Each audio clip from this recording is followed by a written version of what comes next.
అచ్చ తెలుగు కథలు వినడానికి విచ్చేసిన శ్రోతలందరికీ మీ కృష్ణమ్మ కథలు ఛానల్ తరపున స్వాగతం, సుస్వాగతం. ఈ వీడియోలో మీరు వినబోతున్న కథ అత్తగారి అభిమానం. రచన తాడిమేటి శ్రీదేవి గారు. అమ్మ మాధవి, అత్తగారి పిలుపు. అబ్బా, ఎంత తీయగా పిలుస్తోందో ఈవిడ, నోట్లో పంచదార పోసుకున్నట్లు. విసుగ్గా అనుకున్నాను. ఆవిడ మురిపెంగా చూసుకోవడం ఇదివరకు నాకు ఆనందం కలిగించేది. కానీ మా మామగారు పోయిన తర్వాత అత్తగారు వ్యవసాయం చేయిస్తూ పొలం ఇల్లు చూసుకుంటూ పల్లెటూళ్ళలోనే ఉండిపోయారు. 42 వయసులో భర్తను పోగొట్టుకొని ఎన్నో కష్టాల కూర్చి మమ్మల్ని పెంచిందంటూ భర్త, బావగారు, ఆడపడుచు ఆవిడంటే ప్రాణం పెడతారు. పంట డబ్బు గాని, కాస్తో కూస్తో వచ్చే అద్దె డబ్బులు గాని ఆవిడేం చేస్తుందో ఎవరూ అడగరు. ఆవిడ కూడా ఎవరినీ ఆర్థిక విషయాల్లో ఇబ్బంది పెట్టడం ఉండదు. తను డబ్బుని ఎలా ఖర్చు చేస్తుందనే విషయం గాని, లేకపోతే ఎలా దాస్తోందనే విషయం గాని ఎవరికీ చెప్పదు. ఎవరింట్లో ఉన్నా ఆవిడ మందులు ఆవిడే తెప్పించుకుంటుంది. ఉన్న 10-15 రోజులు ఎవరినీ ఇబ్బంది పెట్టకుండా ఉంటుంది. చెయ్యగలిగినంత సాయం చేసి పిల్లల్ని దగ్గర కూర్చోపెట్టుకుని చదివించడమో, కథలు చెప్పడమో చేస్తూ ఉంటుంది. గౌరవం ఇచ్చిపుచ్చుకోవాలన్నట్లు ప్రవర్తించడం, సంబంధం లేని విషయాల్లో జోక్యం చేసుకోకపోవడం ఆవిడ అలవాటు. ఏ రకంగానూ ఆవిడ నుండి ఇబ్బంది ఎదురవదు నాకు. అత్తగారుల వల్ల పడే బాధలు, నిష్ఠూరపు మాటల గురించి ఎవరైనా చెప్తుంటే ఈవిడ ఇలా ఉండడం నా అదృష్టమనే అనుకునేదాన్ని. కానీ ఈ మధ్య నా మనసులో ఆవిడంటే ఒక రకమైన అయిష్టత పెరుగుతూ వస్తోంది. ఎదురింట్లో రజని వాళ్ళొచ్చి దిగాక నా ఆలోచనలు మారసాగాయి. వాళ్ళింట్లో కానీ, వాళ్ళ బావగారుల ఇళ్లలో కానీ ఎటువంటి ఫంక్షన్స్ అయినా, లేక సందర్భాన్ని పురస్కరించుకుని వాళ్ళ అత్తగారు ఏవో ప్రెజెంటేషన్స్ ఇస్తూ ఉంటుంది.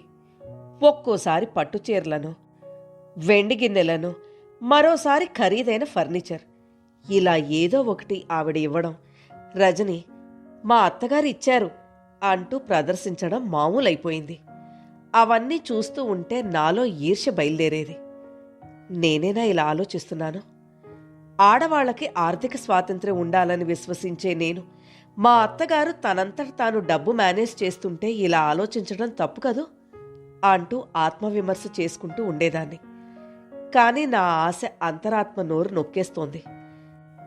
ముఖ్యంగా రజని అత్తగారి ద్వారా పొందే బహుమతులు చూస్తుంటే నాలో అసూయ రోజురోజుకి పెరిగిపోసాగింది. వాళ్ళు బాగా ఉన్నవాళ్లు, అందుకని అలా బహుమతులు ఇచ్చిపుచ్చుకుంటారని అనిపించినా మా అత్తగారికి మటుకు లోటేమిటి అని ప్రశ్నించుకోవడం అలవాటైంది. ఆవిడికి పిల్లలు పండక్కి పబ్బానికి చీర పెడితే ఇంత ఖరీదు పెట్టి నాకెందుకురా ఇంట్లో ఉండేదానికి అని సున్నితంగా తిరస్కరిస్తుంది. ఇది వరకైతే ఈవిడ మరీ ఇంత నిరాడంబురాలేమిట్రా బాబు అనిపించేది. ఇప్పుడు మాత్రం అవును మరి, ఖరీదైన చీర తీసుకుంటే తను కూడా ఇవ్వాల్సి వస్తుందేమోనని భయం అనిపిస్తోంది. కానీ నా భావాలు బయటపెట్టే సాహసం మాత్రం చేయలేదు. మా వారికి ఆవిడ పట్ల ఉన్న ప్రేమాభిమానాలు తెలిసి ఉన్న నేను ఆయన దగ్గర అటువంటి అభిప్రాయం బయట పెట్టడానికి భయపడ్డాను. అమ్మ వాళ్ళ దగ్గర కూడా అనలేదు. ఎందుకులే వాళ్ళ దగ్గరంటే ఏం ఉపయోగమని. నా అనుమానం ఏమిటంటే ఆవిడ కూడబెట్టిందంతా మా ఆడపడుచుకు ధారాదత్తం చేస్తుందేమోనని. పండగలకి మా తోటికోడళ్ళిద్దరికీ, ఆడపడుచుకు ఒకేలాంటి చీరలు కొనడం మా అత్తగారు అలవాటు.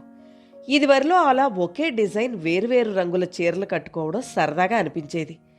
ముందు సుజాతని, మాధవిని తీసుకొనివ్వమ్మా, నాకన్నా చిన్నవాళ్ళు కదా అంటున్న ఆడపడుచును చూస్తే ఆశ్చర్యానందాలు కలగడం మానేసి, ఇవన్నీ పైపై వేషాలు, అందేవన్నీ గుట్టుగా అందుతూనే ఉన్నాయి అని అనుకోసాగాను. మా తోటికోడలి నవ్వు మొహం, ఆనందం చూసి ఈవిడో పిచ్చి మొహంది, వాళ్ల మాయలో పడిపోయింది అనిపించింది. ఇదివరకులా మనస్ఫూర్తిలా కలిసిమెలిసి తిరగలేకపోతున్నాను. కాస్త పులిహోర తింటారేమో పెట్టమ్మా. పండుగ రోజు సాయంత్రం 5 గంటల వేళ అన్నారు మా అత్తగారు.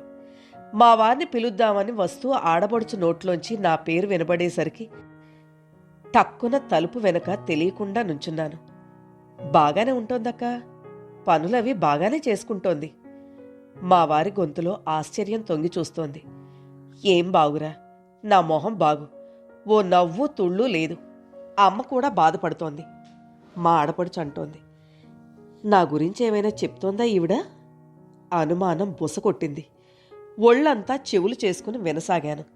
అది కాదురా, ఎన్నాళ్ళు పండక్కి పిల్లల చేత బొమ్మల కొలువులు గొబ్బిళ్ళు పెట్టించాలంటూ హడావుడి పడేది. ఈసారి ఏం వద్దంటోంది. రేపో మాపో పిల్ల పెద్ద మనిషి అయిందంటే వచ్చే ఏడు గొబ్బిళ్ళు పెట్టించడం ఉండదు కదా. పెద్ద చెప్పొచ్చింది. ఇదో పెద్ద నేరమా? ఆయనేమంటారోనని చెవులు రెక్కించాను. అలా అందా? అలాంటివన్నీ సరదాలేనే మరి. ఎందుకొద్దందో ఆశ్చర్యంగా అంటున్నారాయన. మాధవి కూడా కొంచెం ఓపిక లేనట్లుగా ఉంటోందిరా. మునుపటి హుషారు లేదు. ఒకసారి డాక్టర్కి చూపిస్తే మంచిదేమో చూడు. ఆడబడుచు సలహా. ఒక్క క్షణం పాపం ఎంతలా చెప్తోందో అనిపించింది. మరుక్షణం ఆ గడిది గుడ్డు, ప్రపంచంలోని మంచితనమంతా వీళ్ళిద్దరిలోనే పోగుపడిపోయినట్లు నాటకాలు ఆడతారు ఈ తల్లి కూతుళ్ళు.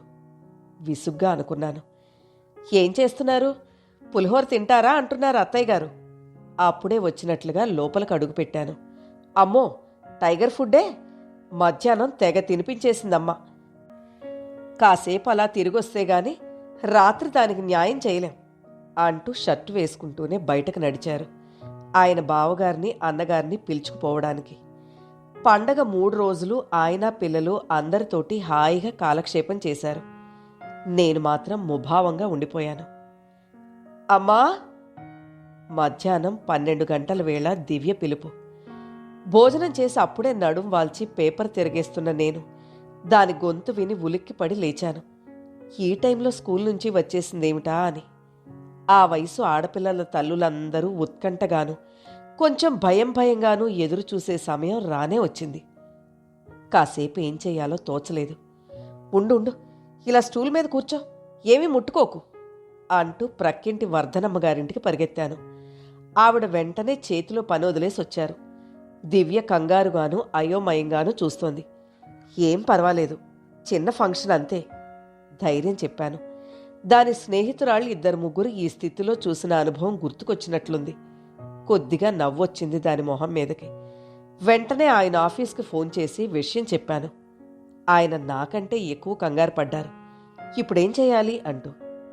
అమ్మ వాళ్ళకి అత్తయ్య గారికి ఫోన్లు చేశాం. వాళ్ళు మర్నాటికి గానీ రాలేరు. ఆ రాత్రి నాకు కంటి మీద కునుకులేదు. 4 రోజుల క్రితం రజని కూతురు యామనికి పెళ్ళంత హడావుడి చేసి ఘనంగా చేసిన ఫంక్షన్ కళ్ల ముందు కదలాడింది. వాళ్లంత కాకపోయినా సాధ్యమైనంత ఘనంగా చేయడానికి మా వారిని ఒప్పించాలని గట్టిగా నిర్ణయించుకుని కళ్ళు మూసుకున్నాను. నాన్నగారికి బీపీ మరీ ఎక్కువగా ఉంది. అప్పుడే రాలేను. పేరంటం పెట్టే రోజుకొస్తాను. ఏమనుకోవద్దు అంటూ అమ్మ ఫోన్ చేసింది. ఉసూరుమనిపించిన చక్కబెట్టవలసిన పనుల హడావుల్లో పడిపోయాను. అత్తగారొచ్చారు. వంట అది చేస్తూ నాకు కాస్త వెసులుబాటు కలిగించింది ఆవిడ. స్నానం రోజున 5 ముత్తైదువులకి భోజనం పెట్టి పేరంటం పెట్టుకోవచ్చునని ఆవిడంటే నాకు అరికాలి మంట నెత్తికెక్కింది. ఏమంత గతి కడుక్కుపోయున్నావని? ఊళ్ళో ఉన్న చుట్టాల్ని ఫ్రెండ్స్ని పిలిచి భోజనాలు పెట్టుకోవచ్చు కదా, ఒక్కగానొక ఆడపిల్ల గట్టిగానే అన్నాను. ఆవిడేం మాట్లాడకుండా నా వైపు ఓసారి చూసి తలదించుకున్నారు. ఎవరితోనూ వాదించడం, గట్టిగా మాట్లాడడం ఆవిడకిష్టం ఉండదు. ఆవిడ మౌనం నాలో మంట రేపుతోంది. బయటకు మాట్లాడితే మనసులో ఏముందో తెలుస్తుంది. అమ్మో, ఈవిడసలు కొరకరాని కొయ్య కసిగా మనసులోనే తిట్టుకున్నాను. అనవసరపు ఖర్చులెందుకని వెనక్కి లాగుతున్న శ్రీవారిని నోరెత్తనివ్వకుండా అన్నీ నేను అనుకున్నట్లుగానే జరిపించాను.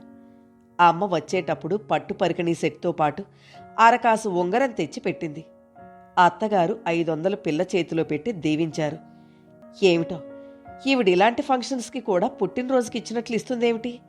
ఎవరైనా చూస్తే సిగ్గు కూడాను. చిరాగ్గా అనుకున్నాను. చేసేదేమీ లేక పళ్ళు నూరుకున్నాను.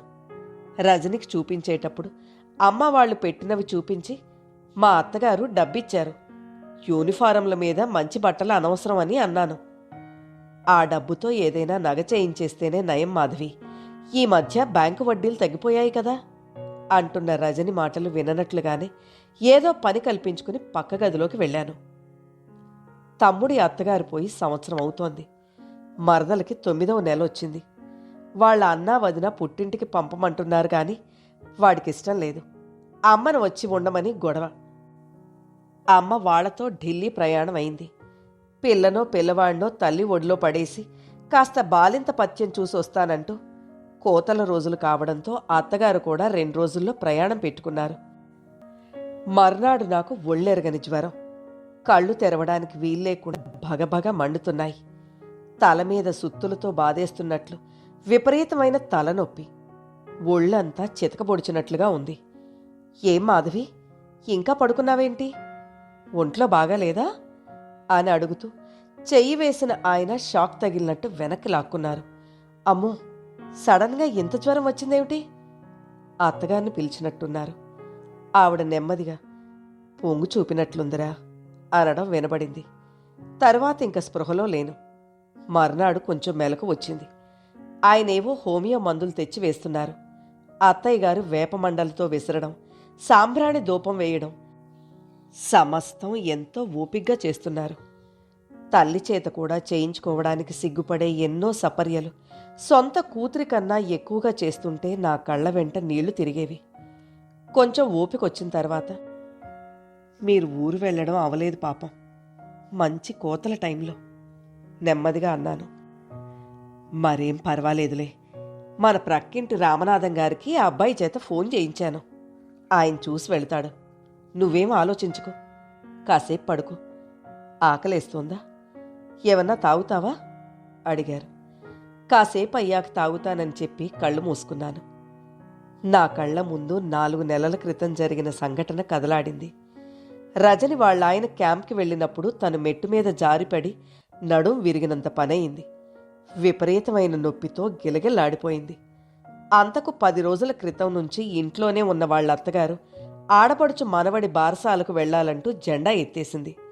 పని మనుషులు మాట వినక, పిల్లలకి పనులు అలవాట్లేక నానా అవస్థ అయింది తనకు.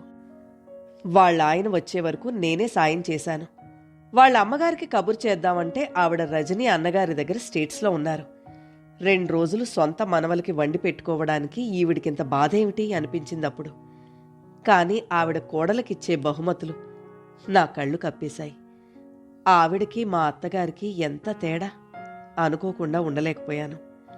నేను లేచి కులాసాగా తిరిగేసరికి ఇంట్లో అన్నీ సిస్టమేటిక్గా జరుగుతూ ఉండడం చూసి ఆనందాశ్చర్యాలతో ఉక్కిరిబిక్కిరయ్యాను.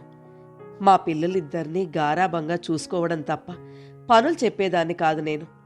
ఎప్పుడైనా చెప్పినా వాళ్ళు విసుక్కునేవారు.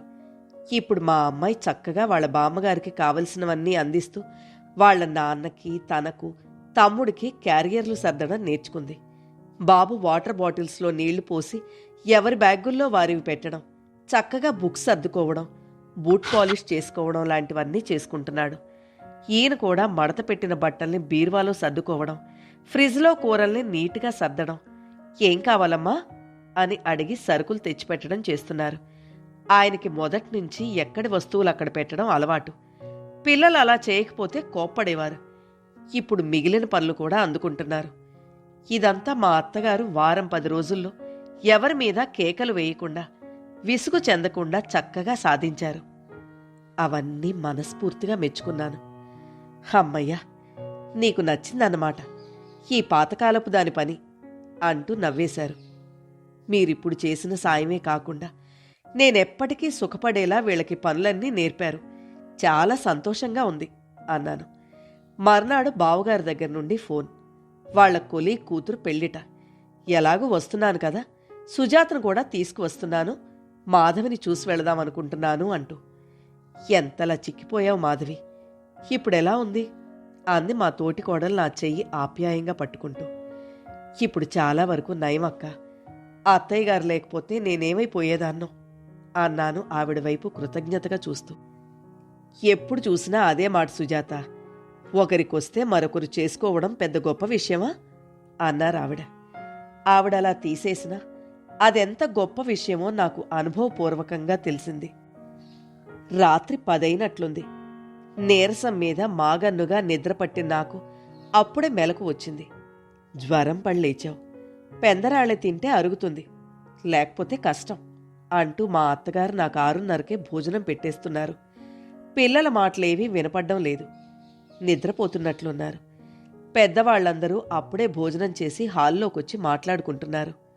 చూడండర్రా, నేను విషయం చెప్పాలనుకుంటున్నాను. అత్తగారి మాటలు వినిపించాయి. ఒక్క నిమిషం నిశ్శబ్దం. సరళ డిగ్రీ కావస్తోంది కదా.